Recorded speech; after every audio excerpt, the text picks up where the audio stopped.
नमस्ते। मैं doctor Deepak Kumar Shukla, cancer रोग विशेषज्ञ, मणिपाल हॉस्पिटल जयपुर। आज मैं आपको मुंह के कैंसर से जुड़े हुए उसके इलाज के बारे में, उसकी डायग्नोसिस के बारे में और उसके क्या ट्रीटमेंट हमारे पास में है इसको पूरी तरह ठीक करने के लिए, इसके बारे में कुछ जानकारी आपको दूंगा।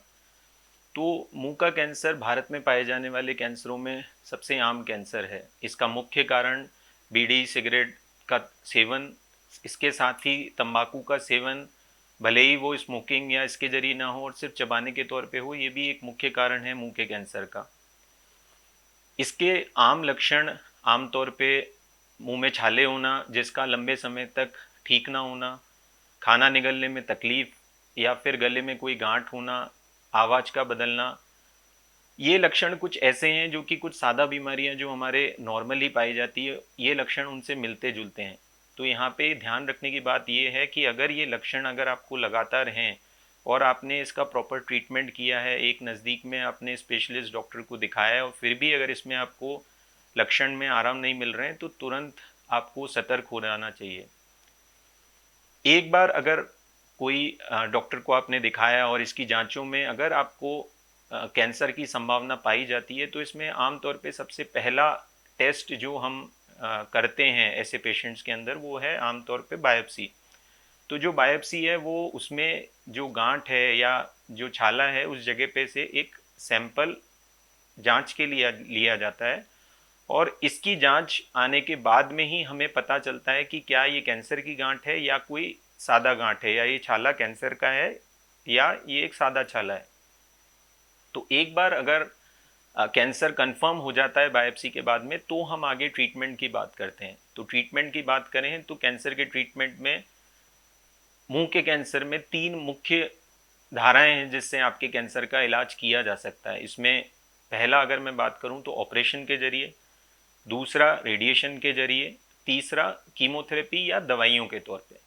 तो इसका निर्णय कि आपके लिए कौन सा ट्रीटमेंट या इलाज सही है, इसके लिए एक टीम ऑफ डॉक्टर्स का कहना चाहिए कैंसर ट्रीटमेंट एक मल्टी मॉडल ट्रीटमेंट की तरह होता है। तो इसमें किसी एक पेशेंट को सर्जरी की ज़रूरत है या रेडिएशन की ज़रूरत है या दवा की ज़रूरत है, कीमो की या टारगेटेड थेरेपी, तो इसके लिए हम एक जॉइंट डिसीजन लेते हैं जो पेशेंट के बेनिफिट में होता है। तो कैंसर कहाँ पे है, वो अगर जीभ के आगे के हिस्से में है तो ऐसे केसेस के अंदर आमतौर पे ऑपरेशन अगर लायक है, देखते हुए कि कोई स्कैन अगर करते हैं हम, जैसे सीटी स्कैन या पेट स्कैन की जांच करके हम आपके कैंसर की स्टेज पता करने की कोशिश करते हैं। और उसके बाद में अगर ये कैंसर कहीं फैला हुआ नहीं है और लोकलाइज्ड है तो आमतौर पे अगर ये ऑपरेशन लायक होता है तो ऑपरेशन किया जाता है। ऑपरेशन के बाद में बीमारी वापस नहीं आए तो किसी सिलेक्ट केसेस में आपकी जांच की जो रिपोर्ट भेजी जाती है ऑपरेशन के बाद में, उस सैंपल की जांच पे ये पता चलता है कि आगे रेडिएशन या कीमो दी जाए या नहीं। यहीं अगर बात करें कि जीवान के पीछे की तरफ का जो कैंसर है या स्वरपेटी का कैंसर है, तो यहाँ पे हमारी जो प्रयास ये रहता है कि जो अंग में बीमारी है उसको बचाया जाए, क्योंकि अगर इस हिस्से में अगर हम ऑपरेशन करेंगे, मान लीजिए स्वरपेटी में, तो स्वरपेटी हमेशा के लिए कोई मरीज काम में नहीं ले पाए, ये संभावना रहती है। तो ऐसे केसेस में हम रेडिएशन और कीमो की कॉम्बिनेशन को यूज़ करते हैं और इसके जरिए कैंसर को मिटाने की कोशिश करते हैं। अगर ये प्रयास सफल नहीं रहता तो आगे चल के ऐसे केसेस में ऑपरेशन भी किया जा सकता है।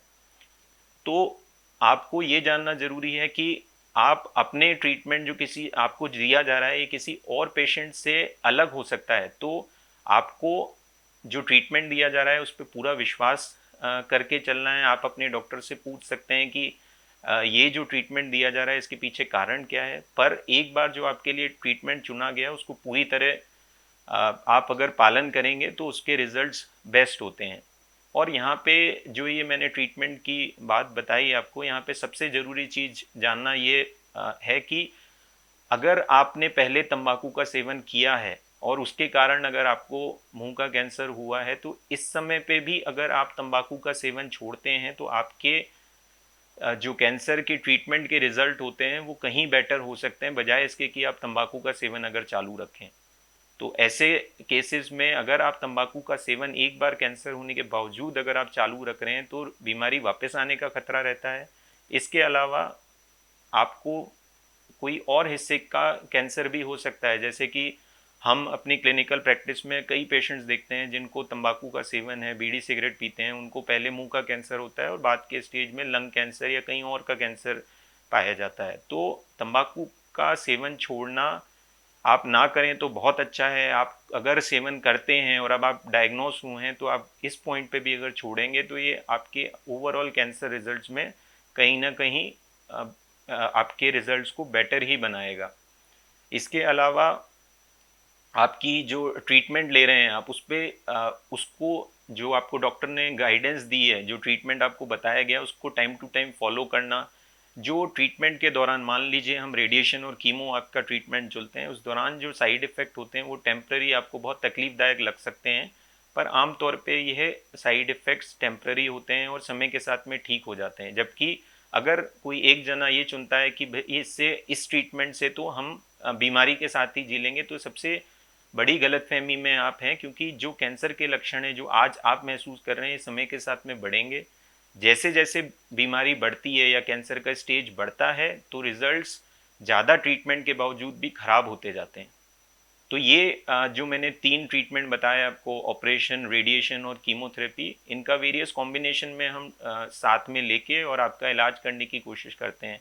पर फिर भी बहुत पेशेंट होते हैं जिनके अंदर बीमारी वापस आती है या अ, किसी और हिस्से में फैल जाती है। ऐसे पेशेंट्स के अंदर भी अब टारगेटेड थेरेपी, कीमोथेरेपी या इम्यूनोथेरेपी का प्रयोग करके हम इस स्टेज में भी एक पेशेंट जो इस स्टेज में भी है जिसके अंदर हमारा मेन मकसद क्वालिटी ऑफ लाइफ है, उसको ठीक से अचीव कर सकते हैं। तो आइए मिलें अपने डॉक्टर से, और अगर आप जो सिम्टम मैंने पहले बताए उससे ग्रसित हैं तो इन जो लक्षण हैं इनका तुरंत इनका जांच कराइए और अप्रोप्रिएट ट्रीटमेंट अगर जो आपको रिकमेंड किया जाता है उसको फॉलो करें। धन्यवाद।